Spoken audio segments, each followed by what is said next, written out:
Yo, bagong call center of the year.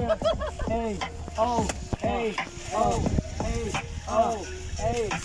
Watch and learn, lahat kayo manood. Nagangaba na si Mike kasi wala na siyang load. Sa kanya si Mahal, ang gagawin pag nag-break siya'y magpapatiwala. Kaya pala. Log pa nga, ilang I love you kaya sa isang araw. Kapalit na lang ko dyan yung putang ina eh. Yo! Ilang good night at good morning. Pag-uusapan ay merong pag-uusapan kahit di na dapat buksan ay ating bubuksan. Kung kumustahin kita kahit kanina lang ay kausap kita. Pagkatapos kong maghugas ng plato, kanina lang kausap kita. Pero kakamustahin kita pagkatapos kong galing sa banyo. Ganun kita kamahal. Handa kong magpakatanga sa iyo magpasakay. Sige, let's go. Love trip mate. Ganon, magmahal ang ating kaibigan, bukal na bukal sa kanyang kalooban. Walang masama sa ginagawa mo dyan. Ayos yan, tol, gawin mo yan. Basta pag ikaw ay nasaktan, pwede ka nang lumabas ng intahanan. Kasi baka ikaw ay umiyak na naman. Ayaw ko na ng mga dramang ganyan. Basta komportable ka at masaya. Doon pa kita gustong kasama. Pero putang ina, pag bad vibes ka, layo ka muna kasi negative na. Kasi iba ang kanyang kabila. Nagla-live siya habang umiiyak. Oh no, hindi ko yun gagawin. Yo, kahit saan pa kayo maparating. Concern lang talaga kami panay-panay kasi ayoko may magbikti sa amin. May mamatay. Walang problema magmahal. Basta't sarili mo ay mas mahal. Kasi mahirap pagmahal mo tapos bandang huli hangal. Okay lang yon, pero ang budget is ating kaibigan. Ang hirap-hirap mo tol na tawagan. Kailangan pa kami na maghintay para lang mag-ingay. Ang katulad mo na kailangan sumabay sa trip namin, dito mo ilagay. Obvious ba? Obvious pa rin. Sa bahay nga ang hirap niyang kausapin. Oo, kausapin. Bad trip sila sir kasi nagloloko ang messenger. Kala nila nagloloko bawat isa. Kaya kanina sila ay dudang-duda. Doon sa Facebook na yung messenger ay may problema. Tapos nun, bagawin na sila. Parantena!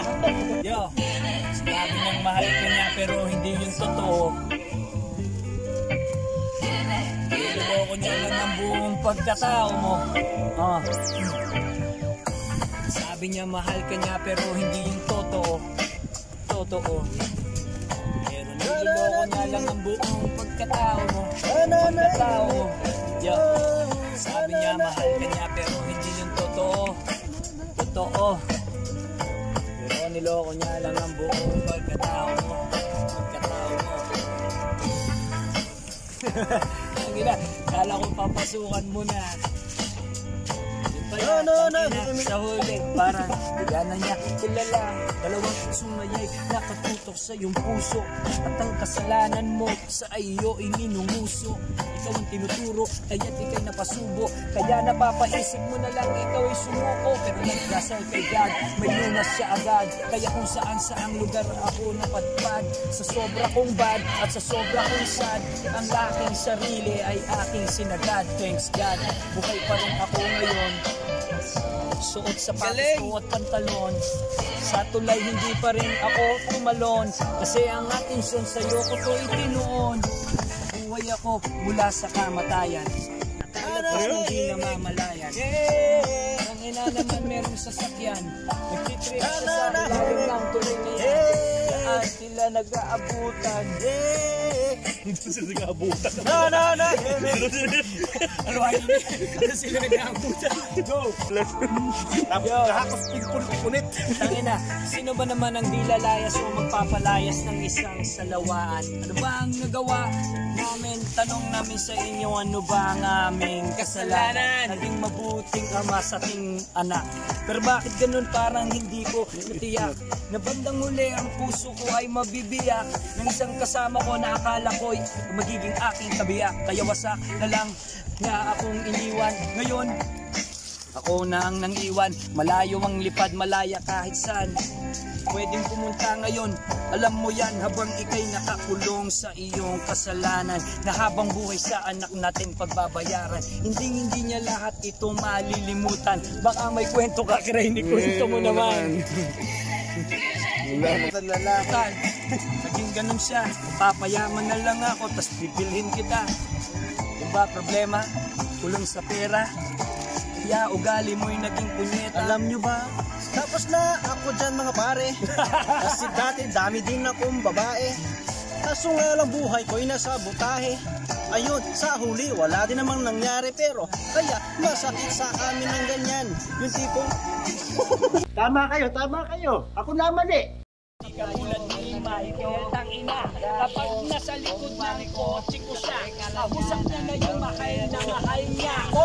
1,000 times I love you ang sinasabi nito si pare ko. Kahit na mag-isa ay nagsasalita, kaya yung mga kapitbahay namin tulala. Yo pare, di ka ba nahahabag? 3 oras na kami tumatawag. Nahabag, wala kang tumawag. Tangina, ganun talaga kapag may tangina, lagi kasi siyang busy. Paano na lang may kung merong emergency? Kung kailangan meron kaming ipabili, kasama mo pa rin, kausap mo sa busy. Kung na bakla yan, gusto niya sabi. Gusto niya sabi. Ang paborito niyang toy ay Barbie. Ang dami niyang sugar daddy. Sinusubo niya ang DIC. Kuhang-kuha ko kung ano ang mga talagang paborito mo. Kaya doon sa makiling, siya'y gumigiling. Parang nag-isling pa. Ang ina-dance pag-ibang mo. Let's go. Mali ang lahat ng sinasabi nyo. Trip ko lang kasi yung binata bro. Ayoko sa mga putang ina nyo. Kasi nga may anak na lahat ng Di mo na kailangan pandumisbak. Bakla ka, ang galing mong mag-makeup. Tingnan mo, ginawa mo kay Craig. Sumali kayo sa Halloween game. Kaya naman yun pala. Kailangan dumisbak. Sinupa niya lahat ng kanyang kasalbak. Ay, bakit ba ganun? Iyawan niya ito parang hilalak. Lumaki kanyang dibdib, kaya pag ma-ride sila, dinadala sa liblib. Doon niya, dinadali, kunyari pa si Gago. Tawag niya, pare. Kasi meron sa camera ito. Oh, no. At ang trip na trip niya yung pawis na pawis. Yung kinikinis. Kapag ang bote, iayos ang kunin mo yung yelo, isabay pati pulungan. Tayo'y iinom, magdamag walang tigil hanggat may alak pa. Sige lang, suka lang, halika dito, may alak pa. Sindihan mo na, apuyan mo na ang dapat sunugin.